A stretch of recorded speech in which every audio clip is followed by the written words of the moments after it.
listening to the Rainmaking Podcast,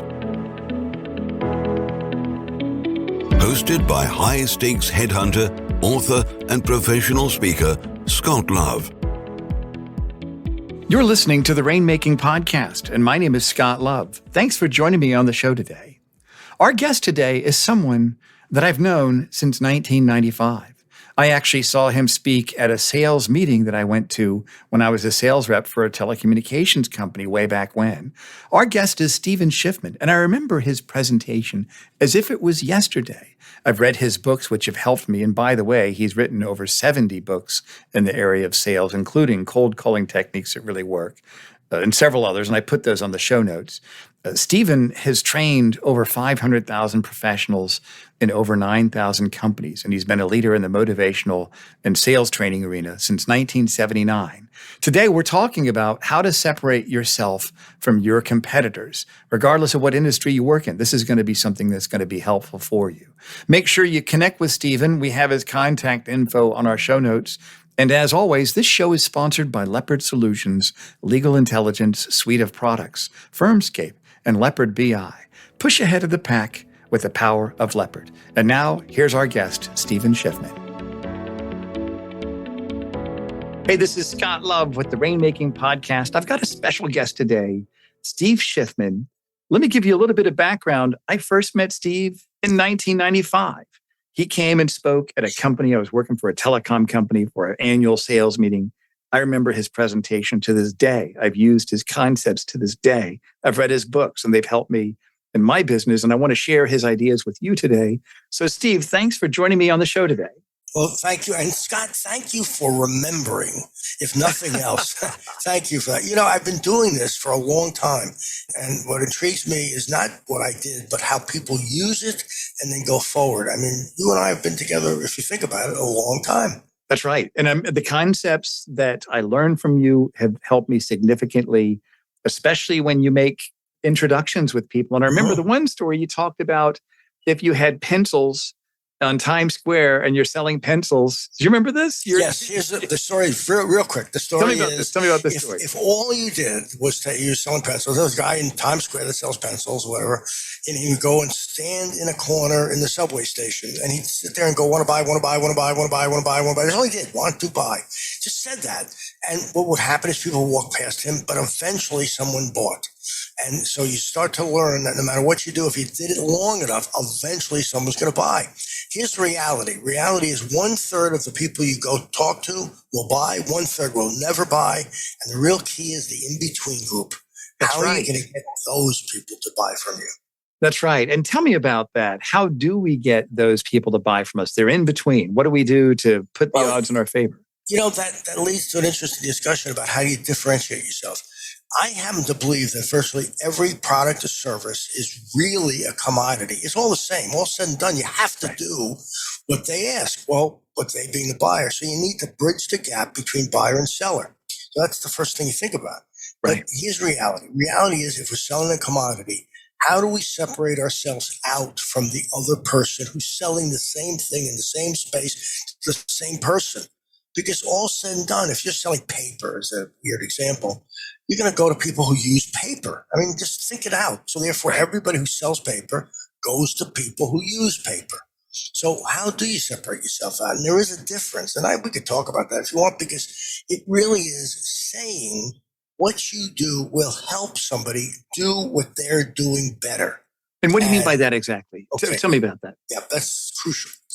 The number one competitor that salespeople, whoever you want to say, however you want to say salespeople, it doesn't matter to me. Business people, business relationships, anything you think about developing is the status quo. Your competitor is what they're doing now. As somebody who's creating business, you are in fact an agent of change. Listen again, you're an agent of change, meaning you've got to get that person, that company to go over with you on what you think is best. But you can't do that unless you know what they really do, what they're trying to accomplish. So that's very different than just going and saying, what do you need? There's somebody, they don't need anything. They're happy. Most companies are happy doing what they're doing. So how are you going to pry that loose so that they buy from you? That's the big scheme. That's the real deal. So tell me a story of a company that you've worked with where this was their aha moment? They were able to find that out. And how did they do that? What changes did they make in their narrative? Yeah, I mean, I can give you tons of companies because I've worked with nearly 9,000 companies and nearly, I'm just hearing the dog. I don't know if you That's okay. Yeah, dogs are great. Good. We are pro-dog. We are pro-dog on this podcast. Okay, so here's the issue. The issue is that I was doing a program and it was a telecom company. And I said to them, listen, sales is not about need. It's really asking people what they do, how they do it, when they do it, where they do it, who they do it with, why they're doing it that way. And then your job is to help them do it better. Yeah. It's not about fulfilling a need because they don't have a need, but they do want to improve. In fact, if you think about it, virtually every single product that you use or develop or whatever comes from something else. Everything comes from something else. And it just helps people do what they're doing better. That's improvement. That's progress. Progress is improving. So if you can show somebody that you're really interested in what they're doing, what their goals and objectives are, and you can help them achieve that, you win. Right, if you're just like everybody else and you say, well, I can do it in blue, I can do it in green, I can do it better, that doesn't matter. Well, so what are some examples of that? Tell me about a company. What did they do? Well, I'll give you a company I'm dealing with right now. Yeah. I got a call this time from a company that says, we're looking to do sales training. I said, well, tell me about your business. And they tell me about it. I said, well, tell me about what you're trying to accomplish. They said, that's an issue. We're trying to get to this point. So how do you do that now? And I hear it. You listen to what they're doing. And I said, there's another way to do that I think will be more efficient. Bingo. All of a sudden they listen now because they want to do that's what they want, the same goal. They just want to get there. You're not really pitching your product or your service. I never do. No. Even when I do one-on-one coaching, I do a lot of that now. I work with about 10 people on a regular basis. Is that what I really do is say, what are you trying? Not what I want to do. I mean, I can tell you what I want to do, but what you want to do. And then I listen to that and say, okay, how are you doing it now? And how can we change that so that it's better for the customer, not better for you? Because you're incidental. You see, I said it earlier, just a moment. I said, really is how do you bridge the gap from seller to buyer? That's right. The space that's open. So what happens in the prospect's mind when they become a seller to a buyer? What do you think is going on in their mind? One of the great things, I lose the word proposal. I don't use that. I never use the word proposal because proposal sounds like money. That's all it says, money. Right. I use a recommendation. Here's what I'm recommending, which implies that you and I are going to work together to conclude whether or not that works. We make a recommendation. And I don't ever talk about making a final proposal. That's irrelevant because, your first thing you do is look at the last page, see how much it is. In fact, I'll just tell you something. On my recommendations to clients, I put the price up front. First page. It says, here's the price. Because then we get that out of the way, we move on. Yeah, right. Interesting. The price isn't the issue. It's can we do what they want to do? So when they give you an objection, how have you handled that in the past? What do you do? Well, you're clear about your value. You're clear about how you can help them get to what they want. You know what I said the other day? They said, we're going to check with other people. I said, why? I just said, why? Why? And she said, well, I don't know. I guess we should. Oh, really? I just said, let's go anyway. And we did. I mean, it was... People say something to you. Why do you take that at face value and a knee-jerk thing and say, oh, okay, if you want to. I just go, why are you doing that? And there's no answer because that's what we've been taught to say. They've been taught to say that, the buyer. In the buyer's mind, they're supposed to give credibility to what you do. So give them credibility. Help them. Yeah. When you spoke to our group and you threw that ball back and forth, that opened up in my mind that this isn't a one-way form of communication. No, this is a dialogue. That's exactly right. Tell me about that. Recommendation versus proposal. Recommendation implies we're going to work together. We're going to figure it out together. Proposal sounds like, hey, I've written it. You like it? Yes, no, maybe in between. Goodbye. You are spot on. It's really you and I working together to reach the goal, the common goal that we both have, really. But I need to know what that goal is. I like that. A common goal that we both have. So do you think when we're talking with our prospect and we hope that they're going from a prospect to a buyer, and we hope that they're saying yes, do you think we should change our wording to this is what we need to do instead of this is what you need to do. What do you think about that? No. But you're right about it. But I mean, doesn't that sound more complimentary, more working thing? Isn't that what you're trying to do?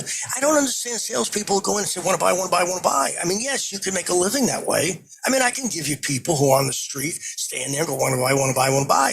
But that doesn't mean it's going to happen other than the numbers. Yeah, eventually it's a retail store. In retail, you stand there long enough, somebody hopefully walks into your store. That's not what we do. We don't do. Now, I can tell you how retail selling is inside. It's very different too, the way I teach it. Right. I teach people retail. That's a different approach. Even that is different. You say to somebody, what do you need? Nobody ever says, well, I really need that bottle. They don't say that. And I'll show you something interesting. No one walks into your office, your retail store, whatever, because it had nothing to do on a Tuesday. It doesn't happen that way. There's always a reason, a motive for people doing what they do. Right. I think in professional services, I think the equivalent of that is somebody getting the call or the email. I saw you speak. Well, here's an example. I spoke at a managing partners forum in Los Angeles. David Ackert, a management consultant, invited me to speak. And I had 3 firms reach out to me afterwards, say, we want to talk about working together, which is exciting. Right. What do you recommend when somebody calls that professional services provider? What's kind of the framework for getting to the point that you can make a recommendation and you can show distinction? What's kind of your general framework? The number one question I ask myself and eventually ask them is, why are you calling? What happened the day before? So just come out and say it, right? Well, not that moment, but you've got to eventually get to that. Now, I'll tell you how to do it. I'll tell you what I do. When I meet somebody for the first time, I say, listen, would it help if I tell you something about me and my company? Yes, they do. So I tell them something about me and my company. Then I say, I'm just curious, what happened in your world that day? And they tell you, because I've done something, I've given them something about me. Now it's turned for me to get something. It's my turn to get something from them. That's great. It's easy. And I think people love that. I think it's cathartic in some ways. And they're really telling you, this is the problem that I have. Yes. And I think you can help me with this. Yes. And by the way, it may not be a problem. It may be just improving. You know, they're stuck a little bit in something. You know, and they're trying to figure it out and they don't know where to go and they find you, whether on the internet or in person. However it happens, they found you. That's such a big compliment for you. Yeah. Now you got to say to yourself, okay, what is it that triggered it off? Right. So what happens when we're talking with them and we ask them, why did you call? Why are you calling me? We get that. We realize that there's maybe not a problem, but something that's happening. When should we transition to making the recommendation, talking about our pricing? But let's talk about something for a second. Sure. I get calls all the time from people who say, you know, we're interested in your sales training. And I'll say eventually, why? And they'll say to me, well, actually, I'm not. The sales manager is. Well, so it wasn't the person who called me. Somebody told them to call me. Okay, so watch, I'll show you something. Every decision maker in the world, so I can make that blanket statement, talks to 12 other people. We call it the power of 12. There are 12 people who that person will talk to before they make the final decision. And the person that opens up the conversation may not be that person at all. It may be the person who was delegated to. Right. So you have to think that through. You have to know what the role of the person is you're meeting with. Well, that's a good point. And how far that goes to get to that decision maker. How do you figure that out? Ask. You ask. But have you ever gone to you've done it. You've gone to a committee meeting. Right. And there are 12 people or 10 people or 5 people. And there's one person in there who's an absolute fool, has no reason to be in that meeting, but they can kill the meeting. Right. You don't know that feeling. You sit there and you go, I know that guy. I'm blindsided. What happened? Because that person has that little job in life to cancel everything. And so you need to know that. You need to go, who are in the game? Who's there? Why are they there? Because there's always somebody there who really doesn't fit, but they're there for some reason, like political something. So what do? Do you ask them, like, what is the role? Who's the person that signs? I start out with that. Tell me about what you guys do and how it works and what do you do and how she fits in and what do you do and how he and why and how did that happen? How did you form the committee? Did anybody ever say when you go into those meetings, why are these people being in this meeting? What's their, why they picked them for a reason? Somebody knows. Yeah, that's a great point, Steve. Yeah, how did you get 5 people in a room? Who brought them in? And why did they pick those 5 people when there are 400 others you could have picked? Yeah. Gives you something to think about. Absolutely right. I'm thinking about a recent meeting I had and whose meeting it really was. And there's a lot of psychology to this, isn't it? Yeah, Scott, did you ever get blindsided in a meeting? You ever go into a meeting, you're sitting there, everything's going great, and then somebody walks in or they're sitting in the corner and they go, "We're not doing this." And you go, "Wait, what happened?" What happened was they never were going to do it, but you didn't know that because you were blindsided. One time I got invited, they said the chairman's going to be here and he wants to meet with you. And I was really excited. I thought he came up to see me, right? That's the deal. And I'm waiting and I was escorted in and they said, "Okay, you've got 30 minutes. And I realized, oh, it's a shootout. There's 2 other people just like me after me coming in. That's exactly right. Yeah. And I realized, oh, okay, they're checking me out, but they're checking others out also. So, but you didn't know that.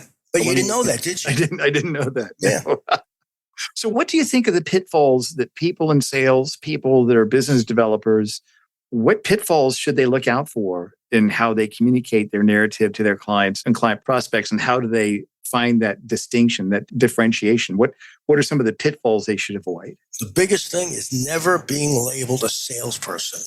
Yeah. As soon as you're labeled as a salesperson, you are like everybody else in their minds. You have to separate yourself out initially. Yeah. How should they think of us? They should think of us as experts in a field that we're bringing to the company, that we understand something. That's why just like you get a specific type of attorney for a specific problem, they need to have a company like yours to handle a specific issue. But they don't think that way because you don't set yourself up like that. Right. You're an expert, capital E, expert. Absolutely right. What do you think has been the biggest change since COVID in how people sell? Well, we have difficulty in getting through to people now because through cell phones and virtual Zoom, it's hard to connect and you need that personal connection. That's the biggest thing I feel. I had a client I'm working with, a startup, big IT startup. And I said to him, the chairman, I said, you've got to go out and meet people. You got to shake hands. And he said, "Well, I don't want to do that." I go, "We got to do that." "No, I don't want to do that." Well, he started now. And what's happened is he's meeting more people and they're getting more business. What a surprise. Yeah. Because you network and you start to meet and they see you differently. And I think there's a real hunger for that. I think people crave to have that personal connection. And I think it just moves the ball forward so much more effectively than before. Oh, absolutely. Because if you're willing to meet in person, I went up Tuesday to meet with the brass of a client, had a nice lunch, and it was a quick 1-hour meeting and I was gone. Boy, I just really... And today I talk with my point of contact and that just really moves things forward. It's exciting when you can meet in person, you can do business, you can get to know each other. I think now it means more than it did before COVID. Oh, I think absolutely. I think there's no question. You just said it. You get to know the person. I mean, virtual is great. I got it. People don't travel and all this nonsense. But the reality is when you still meet somebody face to face, look in the eye, there is a different connection. It really is. And also, it shows you went out of your way. It shows you went out of your way to do the meeting. Yeah, right.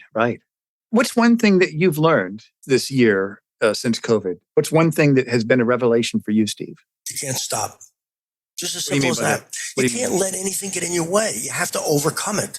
So if you're restricted in travel, you got to overcome that. You got to figure out a way to overcome that. Not that you're going to travel, but you got to find another way. It's like I got a little pup and he has trouble walking. So you put those little wheels on his back leg. Well, that's what happens. Wow. Yeah, but the point is you find a way to make it work. Yeah, that's what it's all about. I think people complain too much. You want to know the truth between you and me? And everybody listening, I think people complain. They whine. They still whine. Get over yourself. Yeah, right. And tell me about your training experience. When did you actually start training as a sales trainer? You don't want to know. 1981. 1981, yeah. And I've been working ever since that. I mean, I started literally by myself, built a company to 70 people, but I worked by myself and I went from not door to door, but cold call. I learned how to cold call, had to. I figured it out, what I wanted to do and did it. And I built that and I kept going and adding. And then I've written, as you know, 70 books. on sales. They're still in the stores. They still sell. We're coming up with a new book. We just, I think, signed a deal today, actually.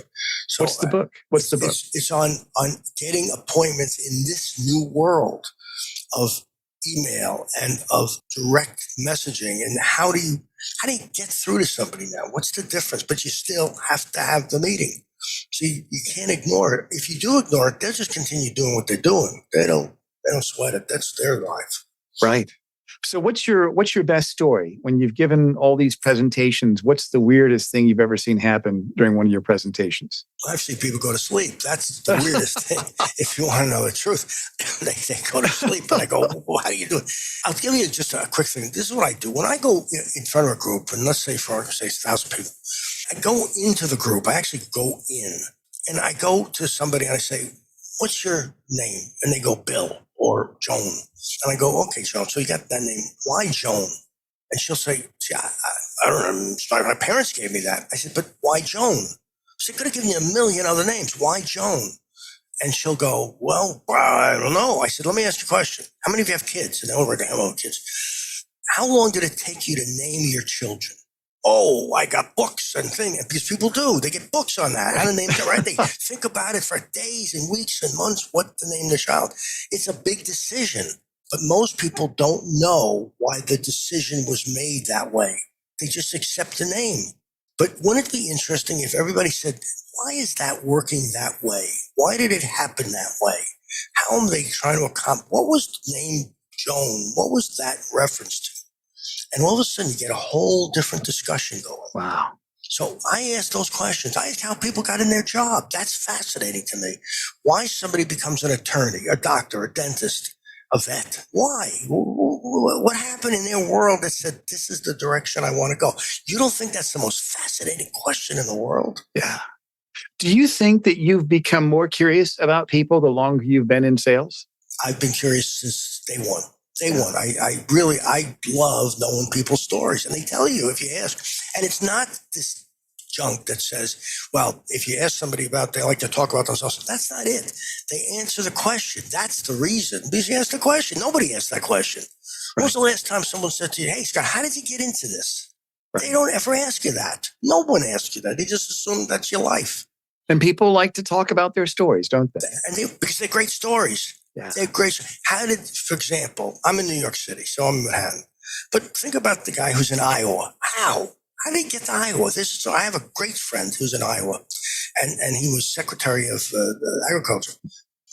But the point is, his story of how his family got to Iowa is a fascinating story. But no one asks that question anymore. Right. How come you're from Iowa? From Iowa, I'll tell you, real friend. His grandparents moved there from Germany. But wow. But how did they get to Iowa? That's the other part of the story. That's great, Stephen. That's interesting. You're interesting. I want to thank you for being on the show. As we kind of bring it to a close here, I always try to get 3 action steps that people can take, because I think actions are really where things begin. So what are 3 action steps you'd recommend our listeners take to get started really implementing some of these ideas that you shared with us? Get to really know the person you're selling to, but You're not selling, you're conversing. Find out something about them. Number 1. Number 2, understand what selling is. That in fact, you have to have the right product, selling to the right person at the right time and the right pricing. There are 4 rights involved in that. Right. And if you don't have those 4 rights, you're not going to make the sale. And the last thing, which is just sales, make sure you understand your pipeline, what it really says to you, because your pipeline is everything. It's right there. It's in front of you. But a lot of salespeople are using their CRMs as crutches, and it doesn't work. Yeah, that's great, Steve. I appreciate that. And what are some offerings that you have? What is it that you want our listeners to know about you? Thanks for asking. No, I do a very successful 5-week program for salespeople. It's every week for 5 weeks. We get a 20% increase in sales. It covers how to prospect, how to sell, how to open the conversation, how to handle the objections, and how to close it. Just boom, it just does it. There's very little fluff, as you can tell by my approach to everything. There's very little fluff in anything. It's pretty direct, and it works well. And then we do all the things. We speak, and the book coming out. So I think all those things really add up to really kind of exciting time for us. And what book do you think is the most helpful book? There's several that I've read that you've written, but what do you think is the most helpful book that you've written? Out of all the books, if you go to Google, you see them all. But probably the best book still is Cold Calling Techniques That Really Work. Yeah. And also Make It Happen Before Lunch, which is a little difficult to find, but that's such a great book because it talks about the need to get up in the morning and make something happen. Absolutely right. Well, Steve, we're going to put those links for your program on our show notes. And we'll also put your LinkedIn and other information on there so people can reach out to you directly. Thank you for being on the show. I'd love to have you back on, especially when your next book comes out. We can talk more about that. Thanks for making a difference in my life professionally as well, Steve. I really do appreciate that. My pleasure. Really my pleasure, Scott. Thank you. Thank you for listening to the Rainmaking Podcast. For more information about our recruiting services for international law firms, visit our website at attorneysearchgroup.com. To inquire about having Scott speak at your next convention, conference, sales meeting, or executive retreat, visit therainmakingpodcast.com.